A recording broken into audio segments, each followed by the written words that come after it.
വിശദമായ വാർത്തകളിലേക്ക് കടക്കുമ്പോൾ എറണാകുളത്ത് സ്വകാര്യ ഹോസ്റ്റലിൽ യുവതി പ്രസവിച്ചു എന്നുള്ള ആ വാർത്തയിലേക്ക് തന്നെയാണ് നമ്മൾ ആദ്യം പോകുന്നത്. യുവതിയുടെ സുഹൃത്തുക്കൾ വിവരം അറിയിച്ചതിനെ തുടർന്ന് അമ്മയും കുഞ്ഞിനെയും എന്തായാലും പോലീസ് എറണാകുളം ജനറൽ ആശുപത്രിയിലേക്ക് മാറ്റിയിരുന്നു. വിവരങ്ങളുമായി നവമി ദിനേശാണ് കൊച്ചിയിൽ നിന്ന് ചേരുന്നത്.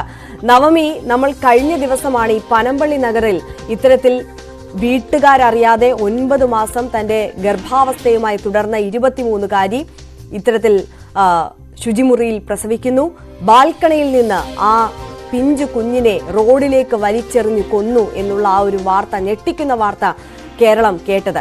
അതിന് പിന്നാലെ വീണ്ടും ഇത്തരത്തിൽ കൊലപാതകത്തിലേക്കൊന്നും കടന്നില്ലെങ്കിൽ പോലും സുഹൃത്തുക്കൾ അറിയാതെ തന്നെ ആ ഹോസ്റ്റൽ മുറിയിൽ വീട്ടുകാരറിയാതെ ഇത്തരത്തിൽ 9 മാസത്തോളം ഈ ഗർഭാവസ്ഥ ഒളിപ്പിച്ചു വെച്ചുകൊണ്ട് ഒരു പെൺകുട്ടി കഴിയുന്നു. അതിനുശേഷം ശുചിമുറിയിൽ ആരും അറിയാതെ ആ കുഞ്ഞിനെ പ്രസവിക്കുന്ന ഒരു സാഹചര്യത്തിലേക്ക് കാര്യങ്ങൾ കടക്കുന്നു എന്നുള്ളത് ഏറെ ഞെട്ടലോടെ കേട്ട വാർത്ത.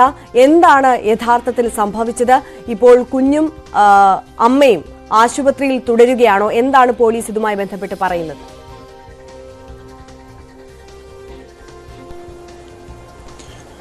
ആര്യ, പനമ്പള്ളി നഗറിൽ നിന്നും വ്യത്യസ്തമായി ഇതിലൊരു ആശ്വാസം എന്നോണം ഈ അമ്മയും കുഞ്ഞും സുഖമായി തന്നെ ഇരിക്കുന്നു. ഇരുവരും എറണാകുളം ജനറൽ ആശുപത്രിയിൽ ചികിത്സ ഡോക്ടറിന്റെ അടുത്തുണ്ട്. ഡോക്ടറിന്റെ എല്ലാ ചികിത്സയും തന്നെ ഇവർക്ക് രണ്ടുപേർക്കുമുണ്ട്. അവരുടെ ആരോഗ്യനിലയിൽ മറ്റ് പ്രശ്നങ്ങളൊന്നും തന്നെയില്ല, സുഖമായിരിക്കുന്നു എന്നുള്ളത് തന്നെയാണ് വലിയ ആശ്വാസം. മറ്റൊന്ന്, ഈ സുഹൃത്തുക്കളുടെ, ഈ പെൺകുട്ടികളുടെ ഒരു ഇടപെടലാണ് വലിയൊരു ദുരന്തത്തിൽ നിന്നൊക്കെ ഈ അമ്മയും കുഞ്ഞിനെ രക്ഷിച്ചത് എന്ന് തന്നെ പറയാൻ കഴിയും. കാരണം ഇന്ന് രാവിലെ ആയിരുന്നു ഈ സംഭവം നടന്നത്. ഈ യുവതി ബാത്റൂമിലേക്ക് കയറുന്നു. അതിനുശേഷം കുറെ സമയം കഴിഞ്ഞിട്ടും വിളിച്ചിട്ട് വിളി കേൾക്കുന്നില്ല, പുറത്തേക്ക് വരുന്നില്ല.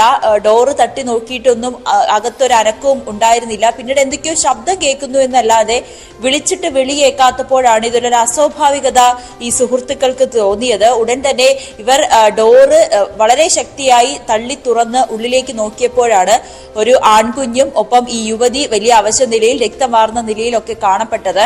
അപ്പോൾ തന്നെ ഇവർക്ക് കാര്യം മനസ്സിലായി, ഈ യുവതി പ്രസവിച്ച കുഞ്ഞാണെന്ന്. ഉടൻ തന്നെ നോർത്ത് പോലീസിനെ ഇവർ വിവരം അറിയിച്ചു. പോലീസും വനിതാ പോലീസും ഉൾപ്പെടെ എത്തി ഇരുവരെയും എറണാകുളം ജനറൽ ആശുപത്രിയിലേക്ക് മാറ്റുകയും ചെയ്തു. കൊല്ലം സ്വദേശിയാണ് ഈ യുവതി, 23 വയസ്സുകാരിയാണ്.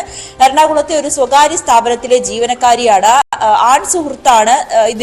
ആൺ സുഹൃത്തിൽ നിന്നാണ് താൻ ഗർഭം ധരിച്ചതെന്ന് കുട്ടി പോലീസിനോട് സമ്മതിക്കുകയും ചെയ്തു. എന്തായാലും ഈ ആൺ സുഹൃത്തിനെ വിളിക്കുകയും ആൺ സുഹൃത്തും ഇത് സമ്മതിക്കുകയും ചെയ്തു. സുഹൃത്തിനും ഇത് അറിയാവുന്ന കാര്യമായിരുന്നു. ഇവർ ഭയപ്പാട് കൊണ്ടാണ് കുടുംബത്തെ അറിയിക്കാതിരുന്നത്. എന്തായാലും പോലീസ് ഇരുവരുടെയും കുടുംബത്തെ അറിയിച്ചു. കുടുംബത്തിലുള്ളവരെല്ലാവരും തന്നെ ഇപ്പോൾ ജനറൽ ആശുപത്രിയിൽ എത്തുകയും ചെയ്തു. എന്തായാലും മറ്റ് അപകടങ്ങളിലേക്കൊന്നും തന്നെ ഈ യുവതി പോയില്ല എന്നുള്ളത് വലിയൊരു ആശ്വാസകരമായ കാര്യമാണ്. മറ്റൊന്ന്, 10 മാസമായി ഈ യുവതി ഗർഭിണിയായിരുന്നു. ഇത് ഒപ്പമുണ്ടായിരുന്ന, ഹോസ്റ്റലുണ്ടായിരുന്ന പെൺകുട്ടികൾ പോലും അറിഞ്ഞില്ല എന്നുള്ളത് വളരെ അത് തന്നെയാണ് നവമി സൂചിപ്പിച്ചതുപോലെ തന്നെ. എന്തായാലും വലിയ അപകടങ്ങളിലേക്ക് കാര്യങ്ങൾ എത്തിയില്ല എന്നുള്ളത് വലിയ ആശ്വാസം തന്നെ നവമി.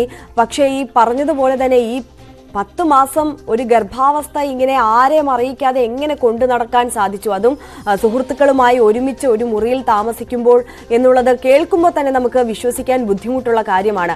ഈ ഒരു കാലയളവിൽ ഒരിക്കൽ പോലും ഈ കുട്ടിക്കൊരു ശാരീരികമായ അസ്വസ്ഥത ഉണ്ടായില്ലേ, അല്ലെങ്കിൽ മാനസികമായ എന്തെങ്കിലും ബുദ്ധിമുട്ടുകൾ കാണിക്കോ? അത്തരത്തിൽ മറ്റുള്ളവർക്ക് സംശയം തോന്നുന്ന തരത്തിൽ ഒരു പ്രവൃത്തിയും ഈ കുട്ടിയുടെ ഭാഗത്തുനിന്ന് ഉണ്ടായതേ ഇല്ല എന്നാണോ? സുഹൃത്തുക്കൾ എന്താണ് ഈ വിഷയവുമായി ബന്ധപ്പെട്ട് പറയുന്നത്?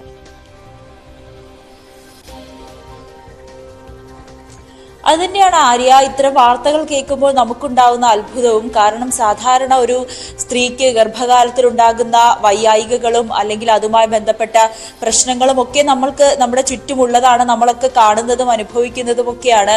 എങ്ങനെയാണ് 10 മാസം കുടുംബവും അല്ലെങ്കിൽ സുഹൃത്തുക്കളും ഒന്നും അറിയാതെ, അല്ലെങ്കിൽ ജോലി ചെയ്യുന്ന ഓഫീസിലൊക്കെ ഇതൊന്നും അറിയാതെ എങ്ങനെയാണ് ഇതെല്ലാം മൂടി വെക്കുക എന്നുള്ളത് ഇപ്പോഴും അത്ഭുതമായി തന്നെ തുടരുന്നുണ്ട്. കാരണം ഈ വയറുമായി ബന്ധപ്പെട്ട്, ഈ വയറ് വരുമ്പോൾ സമയത്ത് തന്നെ സുഹൃത്തുക്കൾ ചോദിച്ചിട്ടുണ്ടായിരുന്നു. അപ്പോൾ പറഞ്ഞത് ഗ്യാസാണ്, ഗ്യാസ് സംബന്ധമായിട്ടുള്ള ചില അസുഖങ്ങളുണ്ട്, അതിനെ ചികിത്സ തേടുന്നുണ്ട്, അതാണ് വയറിങ്ങനെ വീർത്തു വരുന്നത് എന്നുള്ളൊരു മറുപടിയാണ് സുഹൃത്തുക്കൾക്ക് നൽകിയത്. പക്ഷേ ഇന്നലെയൊക്കെ ഈ കുട്ടിയിൽ ഉണ്ടായ ചില അസ്വസ്ഥതകൾ, ചില ബുദ്ധിമുട്ടുകൾ ഈ സുഹൃത്തുക്കൾ അവരിത് ശ്രദ്ധിക്കുന്നുണ്ടായിരുന്നു. പക്ഷെ ചോദിക്കുമ്പോഴെല്ലാം ഈ ചില അസ്വസ്ഥതകളുണ്ട്. പക്ഷേ ഈ ഗർഭസംബന്ധമായിട്ടുള്ള ഒരു വിവരം പോലും കൂട്ടുകാരികൾക്ക് അറിയുന്നുണ്ടായിരുന്നില്ല. അത്തരത്തിലൊന്നും ഈ പെൺകുട്ടി പറയുന്നുണ്ടായിരുന്നില്ല. പക്ഷെ ഇന്ന് രാവിലെയും വീണ്ടും ഈ ബാത്റൂമിൽ കയറി മണിക്കൂറുകൾ കഴിഞ്ഞും പുറത്തേക്ക് വരാതിരുന്നപ്പോഴാണ് ഇത്തരത്തിലൊരു സംശയം തോന്നുകയും പിന്നീടുള്ള അന്വേഷണത്തിലൊക്കെ ഒരു ആൺകുഞ്ഞിന്റെ ഗർഭം ധരിച്ചാൽ ആൺകുഞ്ഞിന് ജന്മം നൽകിയെന്നൊക്കെ ഈ സുഹൃത്തുക്കൾ അറിയുന്നത്. എന്തായാലും ഇത്തരം വാർത്തകൾ കേൾക്കുമ്പോൾ ഞെട്ടലാണ്. സ്വന്തം മാതാപിതാക്കൾ, അതും ഒരു വീട്ടിൽ കഴിയുന്ന മാതാപിതാക്കൾ പോലും അറിയുന്നില്ല, മുറിയിൽ കഴിയുന്ന സുഹൃത്തുക്കൾ അറിയാതെ തന്നെ പെൺകുട്ടികൾ ഇത്തരത്തിലുള്ളൊരു കാര്യങ്ങളിലൊക്കെ മറച്ചു വെക്കുമ്പോൾ അത് അവരുടെ ആരോഗ്യത്തിനും ഉണ്ടാകുന്ന കുട്ടിയുടെ ആരോഗ്യത്തിനുമൊക്കെ വലിയ രീതിയിൽ ദോഷകരമാകുന്ന അല്ലെങ്കിൽ മരണത്തിലേക്ക് വരെ പോകുന്ന ഒരു അപകടകരമായിട്ടുള്ളൊരു സാഹചര്യത്തിലേക്കാണ് പെൺകുട്ടികൾ ഇത് മറച്ചു വെക്കുന്നതോടുകൂടി കടക്കുന്നത്. എന്തായാലും കൃത്യമായിട്ടുള്ളൊരു ബോധവൽക്കരണം പെൺകുട്ടികൾക്കും ആൺകുട്ടികൾക്കും ഒപ്പം തന്നെ കുടുംബത്തിനും നൽകേണ്ടതിന്റെ സമയം അതിക്രമിച്ചു എന്ന് തന്നെയാണ് നമുക്ക് ഇത്തരം വാർത്തകൾ പുറത്തു വരുമ്പോൾ പറയാനുള്ളതും. ആര്യ, നവമി സൂചിപ്പിച്ചത് തന്നെയാണ് അതിലെ പ്രധാനപ്പെട്ട വിഷയം. അതായത് എത്ര വലിയ അപകടങ്ങളാണ് ഇത്തരത്തിലുള്ള കാര്യങ്ങളിലൂടെ ഈ കുട്ടികൾ ക്ഷണിച്ചു വരുത്തുന്നത് എന്നുള്ളത് അവർ മനസ്സിലാക്കേണ്ടതുണ്ട്. ആരോഗ്യപരമായിട്ടൊക്കെ എത്രത്തോളം മരണത്തിലേക്ക് പോലും നയിക്കാവുന്ന കാര്യങ്ങളിലേക്കാണ് ഇവർ ഇത്തരത്തിൽ അശ്രദ്ധമായി ചെന്ന് ചാടുന്നത് എന്നുള്ള കാര്യം കൂടി അവർ ശ്രദ്ധിക്കേണ്ടതുണ്ട്. അത്തരത്തിലുള്ള ബോധവൽക്കരണം സമൂഹത്തിൽ ഇത്തരത്തിൽ ഉണ്ടാകേണ്ട ആവശ്യകത കൂടിയാണ് ഇത്തരം സംഭവങ്ങൾ വിരൽ ചൂണ്ടുന്നത്. നവമി, എന്തായാലും പോലീസ് എന്തായാലും ഈ വിഷയത്തിൽ കേസെടുത്തിട്ടില്ല, പരാതിയില്ല എന്നുള്ളതാണ്. അതുകൊണ്ട് തന്നെ കേസിലേക്ക് കടക്കുന്നില്ല എന്നുള്ളതാണ് സാഹചര്യം, അല്ലേ? അതെ, തീർച്ചയായും ആര്യ. കാരണം ഈ യുവാവും കുറ്റം സമ്മതിച്ചിട്ടുണ്ട്. യുവതി പറഞ്ഞ യുവാവിനെ വിളിക്കുകയും ഈ വിവരങ്ങൾ അന്വേഷിക്കുകയും ഒക്കെ പോലീസ് ചെയ്തിട്ടുണ്ട്. യുവാവും കൊല്ലം സ്വദേശിയാണ്, യുവതിയും കൊല്ലം സ്വദേശിയാണ്. പക്ഷെ ഇവർ തമ്മിലുള്ള ഒരു സൗഹൃദമാണോ, അത്തരം കാര്യങ്ങളൊന്നും പോലീസ് ഇപ്പോഴും പുറത്തു വിട്ടിട്ടില്ല. എന്തായാലും യുവതിയുടെയും യുവാവിന്റെയും കുടുംബത്തെ അറിയിച്ചിട്ടുണ്ട്, വീട്ടുകാരെത്തിയിട്ടുണ്ട്, അവരുമായി സംസാരിക്കുന്നുണ്ട്. യുവതിക്കോ യുവാവിനോ പരാതിയൊന്നുമില്ലാത്ത സാഹചര്യത്തിൽ പോലീസ് ഇത് കേസുമായി ഒന്നും മുന്നോട്ട് പോകുന്നില്ല. പിന്നെ പനമ്പള്ളി നഗറിൽ നടന്ന സംഭവം പോലെ ഒരു കുഞ്ഞിനെ കൊലപ്പെടുത്തുവാനോ അത്തരത്തിലുള്ള ഒരു സംഭവത്തിലേക്കൊന്നും തന്നെ യുവതി കടക്കാത്തതും കൊണ്ട് തന്നെ പോലീസ് ഇതിൽ ഒരു കേസുമായി മുന്നോട്ട് പോകുന്നില്ല. എന്തായാലും ഇരു കുടുംബങ്ങളെയും വിവരം അറിയിച്ചിട്ടുണ്ട്.